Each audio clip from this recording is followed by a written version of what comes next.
Appreciate y'all being here to cover our program. Never going to apologize for a win. Need to play a whole lot cleaner if we're going to reach our goals. That wasn't what it needed to be in certain spots, the second quarter in particular. Really proud of Kamani Vidal. What a day by him. You know, the set school rushing record at a place like this. Very impressive. A lot of those runs he made, we had unblocked free hitters that were, could have been TFLs, and next thing you know, he's ripping off 8, 10, 12-yard gains. So really happy for him.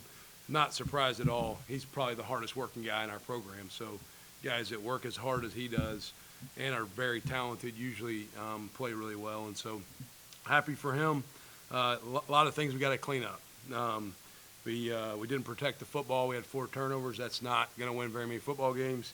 Defensively, I thought we tackled really sloppily and just didn't finish the right way, and a lot to improve upon. So it's going to come at us fast. We got Kansas State next. If we play like we did today against Kansas State, we will be exposed, and it will not feel very good. So we better get better real fast. So with that, we'll open up to questions. I'm Brad with the Metropolitan. So tonight was obviously focused on the rushing game, 346 rushing yards, one of the best marks in your coaching tenure. Just walk us through how the rushing-centered offense opened up the passing game for Gunnar Watson, how he was able to find his receivers and such. Yeah, really early we were throwing the ball decent. Late in the game, a couple of those spots where we threw it down to Landon Parker on the left sideline. That was after a lot of consecutive runs. We were able to have that kind of rushing success. You make them commit numbers to the box to have to stop the run. And when we felt like we got that, we did throw it down the field a little bit. Late in the game, I told our offensive staff just to keep it on the ground. I mean, I wanted to get some young guys in. Really was nice to see Jordan Lovett, number 15, and Jarvis Williams, number 21, Puck, as we call him around here. Those two guys get some carries at the end of the game, and I thought they really showed promise. Jordan Lovett's from Statesboro, Georgia, and bought into becoming a Troy Trojan last year, and I think he is going to be an elite back in this league. And like I said, Jarvis, I thought had some nice runs there at the end. Defensively, we got going back to young guys. We got young guys in. I was really not pleased with how we played. But to your question, ran the ball well, which usually opens up the pass game. And in a game like this, you need to run it well. Thank you. Yeah. Brooks with WTVY down in Dothan. An offense I feel like has been much improved since last season. Come out, score on your first drive of the games. You didn't do that at all last year. So to be able to do that, how'd that make you feel going forward the rest of the game? Yeah, I think, last year our formula for success, we knew our defense was really stout. And so there were certain weeks that I'd go into the offensive staff room and ask them if they could score 17 points, and I knew we'd win the game. This year, you have to play the game differently based upon who your team is. I'm not going to say we're not going to be good on defense, but we need the offense to probably be more explosive and to be able to win games where we have to score a little bit more at times. And so those guys, we've got playmakers. Gunner's very experienced and seen a lot of things. And so I'm really leaning on those guys to help us carry us early in the year while our defense kind of finds its way, because we did lose 6 starters on defense and a lot of production. And really proud of getting that first drive, going down and scoring it. Started with that big kickoff return. They sky kicked it to Asa Martin.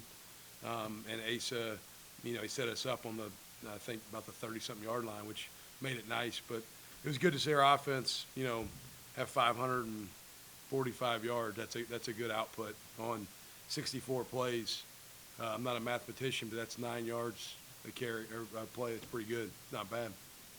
Ethan Connor's one of those guys you talked about all offseason. So what were your overall thoughts on the way he played tonight?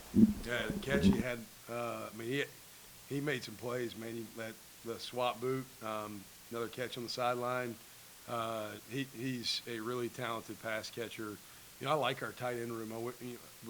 Brody Dalton was out tonight. Not sure he'll be back in the near future. Will it be this week? I'm not sure. But Ethan really did some nice things. I like our tight end room a lot. Ethan, former receiver, got recruited by a lot of teams in our league to play receiver, and he bought into the vision of playing tight end and being a mismatch guy. And then Clayton Allendike is sort of a traditional inline wide that holds the point and plays with physicality. And then DeAndre Lewis is sort of a combo guy that can do both. So thought Ethan played really well in his first game action here. Really excited to watch him continue to grow. And, you know, he had two receiving touchdowns. That's not a bad first college game. Scott Taylor was solid tonight. You got to make you feel more comfortable with him, with what he showed tonight. Yeah, very proud of ST. You know, local kid, loves Troy, is so proud to wear the T. And to be very candid with you, when I got here in January 22, I didn't know that he was the future was going to hold him being a starting field goal kicker. And the work he has put in to dedicate himself to his craft, just extremely proud of what he's done and could not be happier for his success because it means so much to him. And he's probably the most improved player in our program from January 22 to right now. I know that may not sound sexy or cool that our kicker is the most improved guy, but he has just really pushed himself in every way to become what he's become. And big shoes to fill with Brooks, too. I mean, Coach, obviously the second quarter being a big one for Stephen F. Austin. I know obviously you were unhappy with how that quarter played out. Did you say anything to the team in the half, and are you able to repeat what you may have said going in the half? yeah, I can repeat some of it, not all of it probably. I told them it was awful and embarrassing and not our standard. And, you know, outcomes are going to come and go. Like, you know, we've won a lot of games around here, but the standard is be your best all the time so that when your best is required, it's all you know. The second quarter was very far from our best. 3 penalties led to a drive for them. We just handed them a ball one time.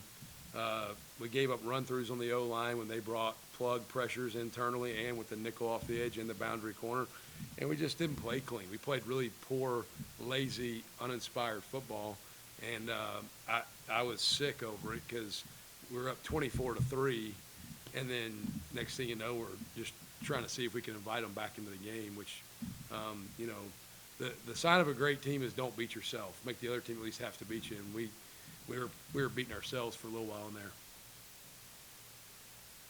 Have just obviously a special time for all of the Trojan fans to see DeMarcus Ware's number get retired. For you to obviously be the head coach and to see that, just what does it mean for you as the Troy head coach? Yeah, well, first off, man, DeMarcus's humility and just how kind he is to everyone is so cool to see because he's an elite player or was an elite player, but he's so down to earth. And we had the privilege at his enshrinement that Saturday during training camp. We sat in here as a team and watched his induction, which was a tremendous opportunity for our guys. And just to really remind them that you can go anywhere from right here. And DeMarcus has done it.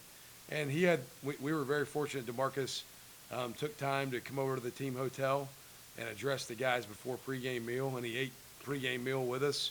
And he did the Trojan walk with us. And I think he set up in my office and watched most of the game, or some of the game. He was on the sideline some. He was upstairs. His family was up in my office most of the night. I opened my office up to them. But I have a ton of respect for him and just so grateful to be able to have him as a role model for everyone in our building for what it looks like to be a great man of Troy.